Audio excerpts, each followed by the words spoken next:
Welcome.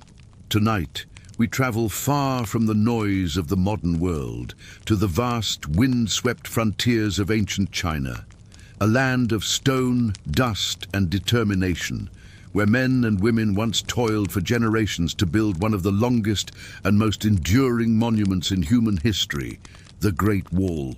You might imagine the wall as a symbol of strength, a line of stone cutting across mountains and valleys. But in truth, it was also a place of exhaustion, of quiet suffering, and of endless repetition. A world defined not by emperors and generals, but by the forgotten hands that shaped the earth and carried the stone. In this journey, we'll step into that world. We'll explore what it was like to live and work along the Great Wall's frontier, to feel the dust, the cold, and the rhythm of life where civilization met wilderness.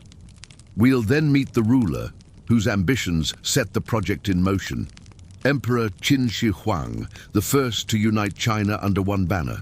Later, we'll uncover the hidden archaeology of his tomb and the army of clay that stands guard within. And finally, we'll rise to the world of the palace, to glimpse the calm, ritual and excess that stood in such contrast to the weary builders below. So, settle in. Let your breathing slow, and imagine yourself standing beneath a pale, endless sky where the wind hums softly across stone. The year is long ago, so long that even the language spoken then has drifted into echoes. You are about to walk the wall that never sleeps. Imagine yourself waking before dawn in a narrow tent of coarse fabric. The air is thin and cold. The light outside is still grey, the first trace of a distant sun rising over the desert edge. You reach for a small clay bowl, filled with nothing more than a thin millet porridge. It's not warm anymore. You eat in silence, as everyone does. There are no words this early in the morning. All around you, others stir, hundreds of men, most of them conscripted laborers, soldiers, and prisoners. Their shadows move slowly against the dim firelight. There is no sound but the wind, the quiet clatter of bowls, and the creak of frozen ground beneath bare feet. Soon, the overseer's horn echoes over the valley. It's time to work. You take up the same tools you held yesterday. A wooden frame, a shovel worn smooth from use, a rope frayed with sand. There are no metal machines here. Only the body, the will, and the endless repetition of movement. The Great Wall was not one wall, but many. A series of fortifications, earthen ramparts, and stone barriers stretching over thousands of kilometers. Each section was built by hand, lifted, shaped, and packed by the people who lived closest to the frontier. For them, it was not a monument, it was a sentence. As the day grows bright, the sun becomes sharp and dry. The air wavers in the distance. You and the others begin to lift basket after basket of soil, pressing it into large wooden molds. The earth is pounded layer upon layer until it becomes solid, a packed wall that rises slowly from the ground. Each blow of the tamping pole creates a dull, rhythmic sound, like a heartbeat, over and over, for hours. A rhythm that shapes your life. Strike, breathe, shift, strike again. It is said that more than 1 million laborers worked on the wall during its early phases, though no record truly captures their number. Many were conscripted farmers, others were soldiers sent as punishment. Some were convicted criminals, working off sentences that would outlast their strength. Most would never return home. The wall consumed generations, one layer of life upon another, until it became a living memory of endurance. By midday, the sun burns against the back of your neck. The wall's surface, still soft with newly packed clay, radiates heat. There is little shade, only the occasional rock or half-built tower to hide behind. When water runs low, it's rationed by small bowls. You take slow sips, feeling the dust stick to your lips and teeth. Far below, the plains stretch endlessly. Beyond them, the mountains rise like silent waves, the lands that the wall was meant to keep at bay. But no enemy appears, only the slow wind and the feeling that time has stopped. When the workday ends, it's not really over. You still carry stones from a nearby quarry, gather sparse wood for the evening fires, or repair your torn shoes with strips of cloth. At night, the air cools quickly. The desert becomes silent, except for the faint whistle of wind passing through the scaffolding. You lie on the ground and stare upward. The stars here are sharp and endless, brighter than you've ever seen. And somewhere beyond those stars, you might imagine your family, your village, the place you once knew. But that memory is faint now, like a dream that fades each morning. The Great Wall demanded not just effort, but presence, the full surrender of one's life to a cause never fully understood. Few workers knew who ordered the wall, or even why it was being built. They were told it would protect China, that it was for the emperor, for the nation, for the ages. But for them, it was simply survival. To rise, to lift, to breathe, to endure another day. And as they worked, their sweat and breath became the mortar that bound the earth together. Sometimes, in the evening, you might hear music carried faintly from another camp. A slow song, sung by men who have accepted their place here. The lyrics speak of home, of mountains, of the sound of rivers that no longer exist in their world. In those moments, the wall feels alive. It hums softly as if absorbing every sound, every sorrow. Stone by stone, the builders vanish into the very monument they create, and when morning comes again, you rise once more. The wall still stretches ahead, unfinished, unreachable, eternal. Its surface catches the first light of dawn, pale gold against the dust. And though the men who built it will never be remembered by name, their quiet rhythm endures. A rhythm of hands, of breath, of patience echoing across time. The story of the Great Wall cannot be told without the story of the man who ordered its unification. A ruler whose name still echoes through time, Qin Shi Huang, the first emperor of China. Imagine, for a moment, a land divided. It is the 3rd century before the Common Era. China is not yet one country, but a collection of warring states, each with its own rulers, armies, and ambitions. The fields are scarred by battles that seem to have no end. Smoke rises in the distance. The rivers, once calm, now carry the remnants of war. It is here, amid the chaos, that a young prince named Ying Zheng begins his long, deliberate ascent to power. Ying Zheng was born into conflict. Even as a child, he understood that power was fragile, something that could be taken as easily as it was given. When he became the king of Qin at just 13 years old, the realm he inherited was strong, but surrounded by enemies. Yet the boy king was determined. He watched, listened, and waited. He learned how to control those around him, not through kindness, but through precision and patience. As he grew older, his will became iron. He trusted few, doubted many, and pursued unity with a focus that bordered on obsession. He reorganized the army, reformed the laws, and made the fields of Qin bloom with the wealth of conquest. Slowly, the other kingdoms began to fall, one after another, drawn into the growing shadow of his rule. By the time he was 38, Ying Zheng had done what no one before him had achieved. He had conquered the 6 other kingdoms of China: Zhao, Han, Wei, Chu, Yan, and Qi. For the first time in centuries, the warring states were silent. In the year 221 BCE, he declared himself Qin Shi Huangdi, the first emperor. A new world had begun. The emperor believed in permanence. He did not want to be remembered as a temporary ruler, but as the one who shaped eternity. So he began a series of monumental projects, unifying roads, writing systems, currencies, and even measurements. Under his decree, the walls of the former kingdoms, once barriers against one another, would be joined and extended into a single vast line. The Great Wall of China was not born in a single moment, but under this vision of control. A wall not just to keep enemies out, but to mark the boundary of a new, unified world. Imagine the emperor now, traveling through his vast territory. He rides in a covered carriage, surrounded by banners of black and red. The roads are wide, built for his processions, and the guards march in careful formation. Everywhere he passes, people kneel. They do not look at him directly. To look upon the Son of Heaven without permission is to risk punishment. The emperor rarely smiles. He carries within him a deep fear, the fear of losing control. He has seen rebellion before. He knows that loyalty is fragile, so he rules not through affection, but through awe. His decrees are carved into bronze and stone. His words are considered law not only for men, but for time itself. And though his empire is vast, it is also delicate, held together by force and by belief. Still, even for a man who claimed divine right, there was one power he could not command: death.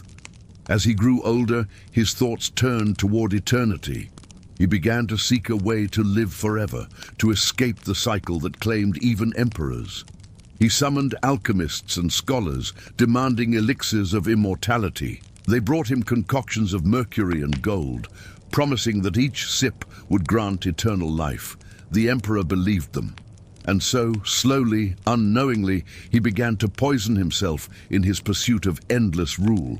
But before that end came, his empire flourished in the strange, quiet way of great undertakings. The wall stretched onward, new roads cut across the mountains and rivers. Towers rose in the distance like watchful eyes, and every part of China began to bear the mark of his vision. The emperor's name was spoken in every household, often in whispers. Children learned the new characters his scholars standardized. Farmers measured grain by his scales. Soldiers marched to his rhythm. Even the stars, some said, moved in his favor. He had become more than a man. He was the still center of the world, an idea made flesh. One summer, the emperor set out on a long journey across his empire. A grand inspection meant to remind all who saw him that he was still in command.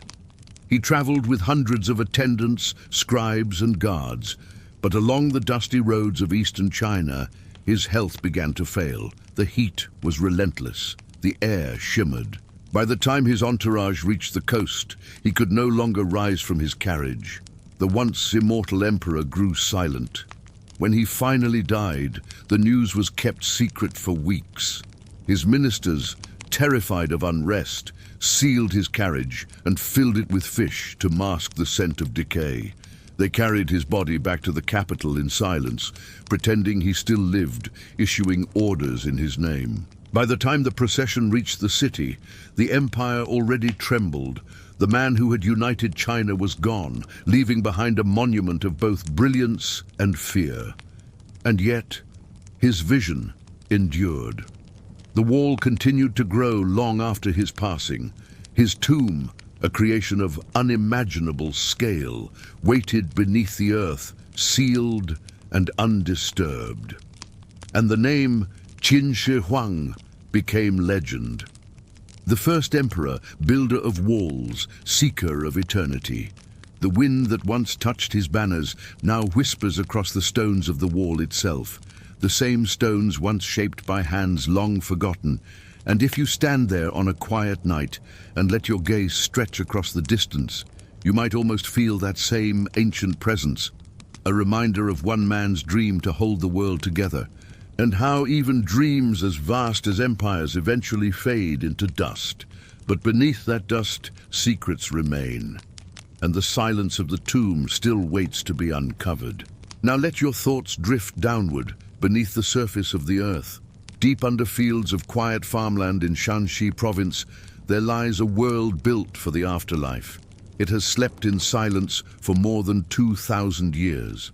A city beneath the soil, sealed in darkness, watched over by an army that never breathes, never moves, and never fades. This is the tomb of Qin Shi Huang, the first emperor, a place as vast as it is secret, a monument not for the living, but for eternity. Imagine yourself walking through that underground space. The air is still, dry and cool, the kind of quiet that presses gently on your ears. Around you, thousands of figures stand in rows, soldiers of clay, frozen in eternal vigilance. Their faces are not identical. Each carries a distinct expression, a trace of individuality preserved in fired earth. One seems thoughtful, another stern, a third quietly resolute.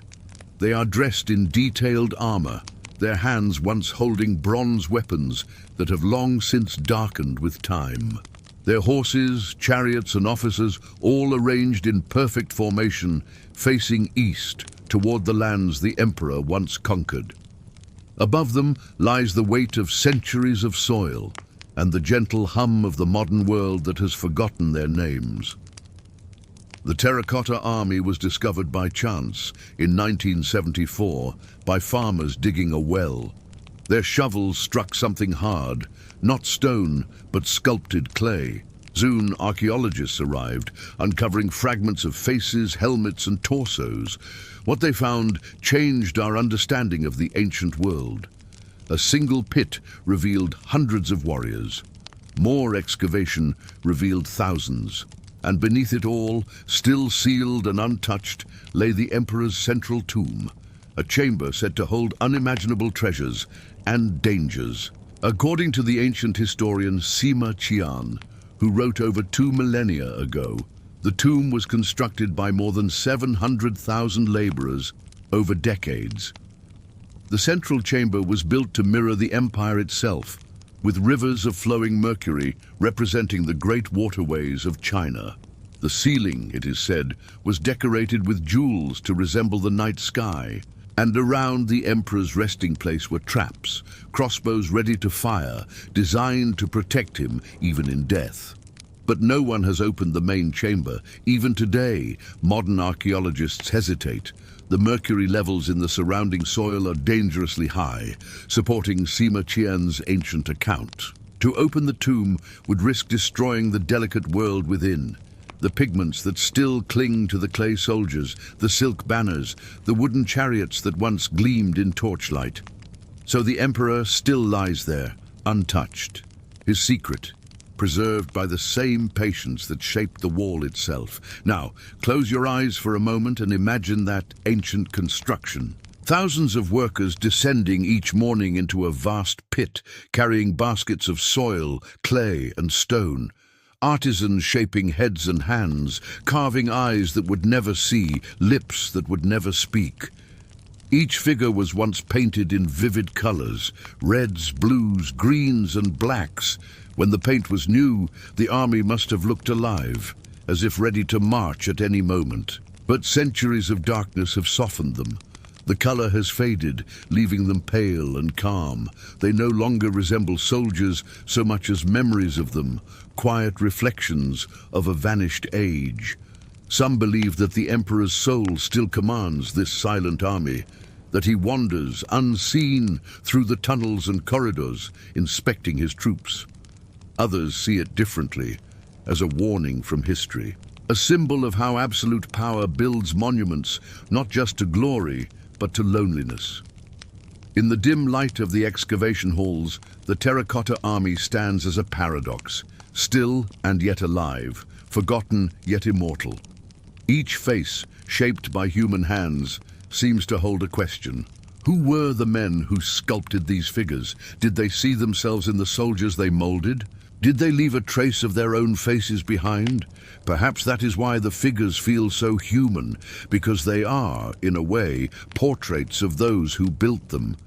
The emperor's wish for eternal guardianship became, unknowingly, a monument to the builders he once commanded. If you listen closely, you can almost hear the faint echo of chisels and mallets, of whispered orders, of the steady rhythm of creation beneath the earth.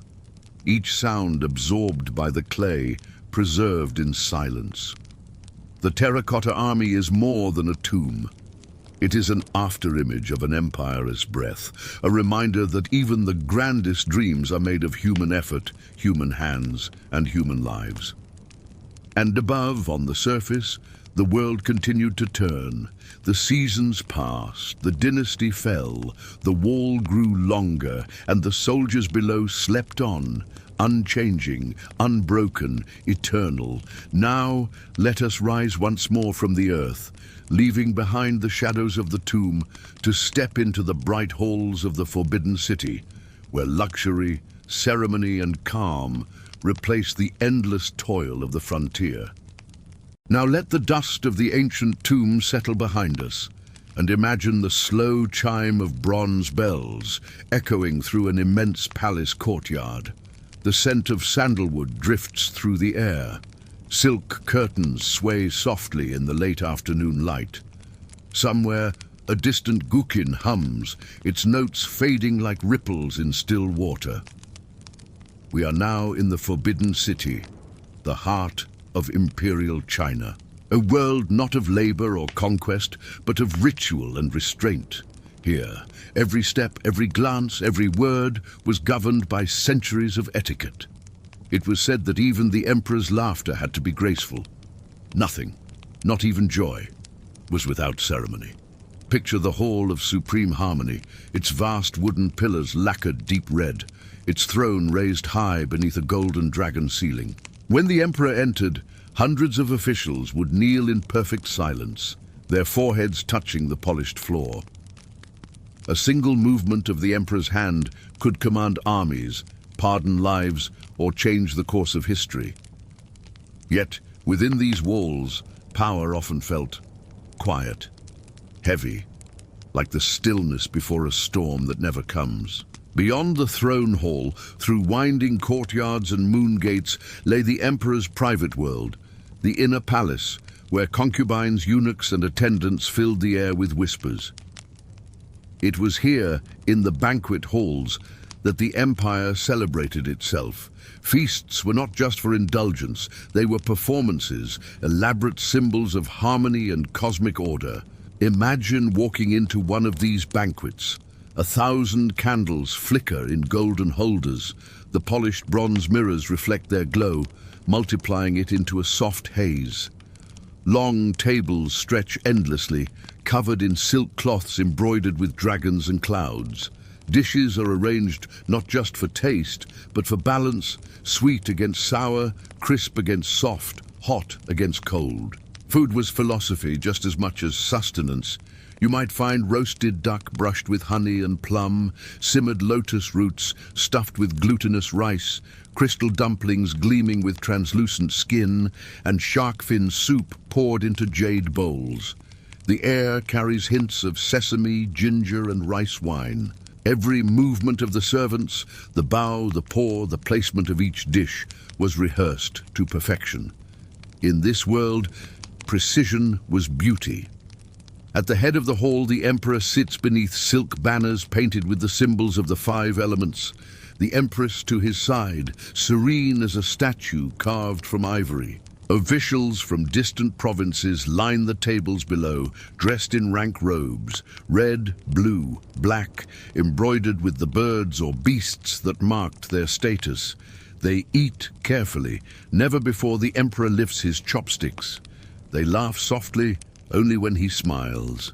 And as they dine, musicians perform at the edges of the room, plucked strings, bamboo flutes, and the low heartbeat rhythm of drums. The music swells, then fades like breath.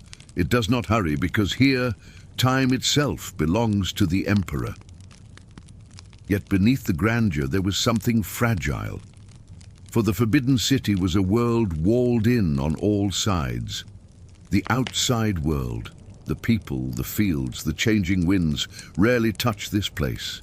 Even the emperor, for all his power, was bound by the palace's invisible rules.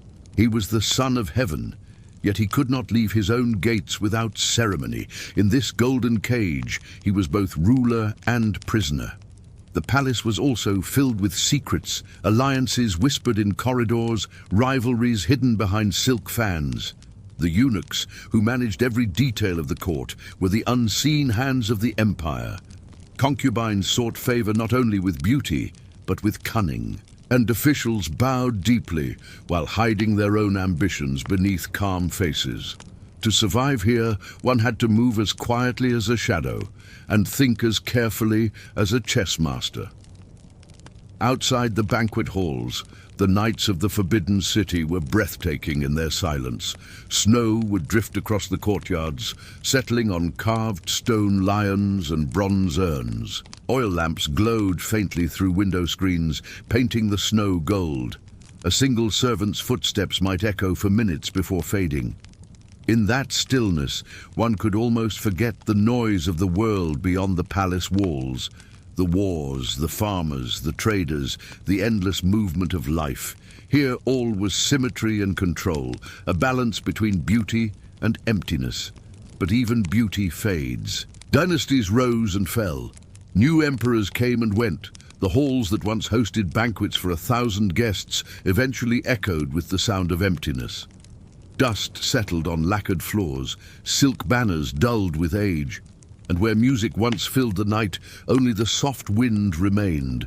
The Forbidden City became a memory of its own grandeur, a place where time stood still, watching as the world outside changed forever. So as you rest now, imagine the final candle flickering out in that great hall. The feast is over. The guests are gone. Only the scent of sandalwood lingers, faint, steady, timeless. You are left alone in the palace of dreams, listening to the whisper of silk in the dark and the quiet breath of history, still waiting to be remembered. And so, the story of China's long and sleeping past begins to close, from the Great Wall's endless march, to the buried legions, to the silent halls of the Forbidden City. In the final segment, we return to the present, to reflect on what remains and why the ghosts of the past still echo in every stone, every ruin, every dream. The candlelight fades now. The last echoes of the Forbidden City's music drift away into silence. And in that stillness, we find ourselves standing, not in the palace, not by the Great Wall, not beneath the desert sands, but somewhere between past and present. A quiet threshold where history feels less like memory and more like a long exhale. Imagine walking once more along the Great Wall, this time not as a laborer, not as a guard, but as yourself. The wind is softer now. The stones are worn smooth by time and countless footsteps. You can see how the wall snakes over the hills, rising and falling with the rhythm of the earth. It no longer defends or divides, it simply is. A monument not to war, but to endurance, to the persistence of human hands and hope. Every stone in that wall was once touched by someone. A builder, a mason, a soldier, each with a story long forgotten. Yet their work remains. That is the quiet paradox of history. So much is lost, and yet so much endures, quietly, beneath the noise of the present. Now imagine those buried soldiers of the first emperor. Their faces calm, their eyes fixed forward through 2,000 years of darkness. They were made to serve forever, yet their silence has become their freedom. Each figure a testament to the strange immortality that memory gives. They sleep still, but through them the past continues to breathe. The Great Wall, the tomb, the Forbidden City, each was built from the same idea, that through structure, through order, through sheer endurance, humanity could outlast time. And in a way, it has. Because as you listen now, in your quiet room, in a world so different from theirs, their stories reach you, carried by language, by curiosity, by the soft persistence of remembrance. History, in the end, is not made of grand battles or famous names alone. It is made of quiet moments. The scrape of a chisel on stone, the sweep of a broom across a palace floor, the breath of a scribe writing by lamplight. All of it, the great and the small, merging into the long hum of time. And perhaps that is why we tell these stories before sleep. Because in the dark, when the world grows still, we can finally hear what history has been whispering all along. That every age was once the present, every person once dreamed as you do, and that nothing, not walls, nor empires, nor kings, lasts forever. Only the memory of being human does. So as you rest now, let the rhythm of the past slow your thoughts. Let the noise of centuries fade into the hush of night. You are safe. You are still. The builders have finished their work. The emperors have laid down their crowns. And the walls they built now guard nothing but silence. The stars over China are the same stars that shone on them. And they shine still, quietly, on you. Thank you for listening to Viral Vibe Mix. May your dreams be gentle and your mind as still as the ancient stones.